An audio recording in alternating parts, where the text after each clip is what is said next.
प्रिय भक्तों, आज मैं आपको वट सावित्री व्रत कथा सुनाने जा रहा हूँ। शास्त्रों के अनुसार यह व्रत पति की दीर्घायु, पुत्र कामना, धन प्राप्ति एवं मनचाहा फल प्राप्त करने के लिए किया जाता है।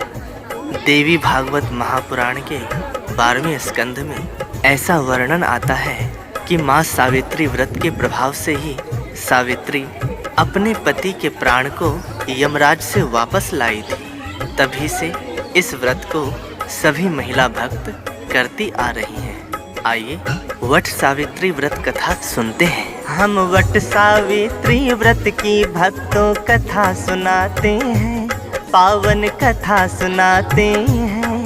माँ सावित्री के महिमा की हम गाथा गाते हैं, हम कथा सुनाते हैं। कैसे पति के प्राण बचाए ये बतलाते हैं, पावन कथा सुनाते।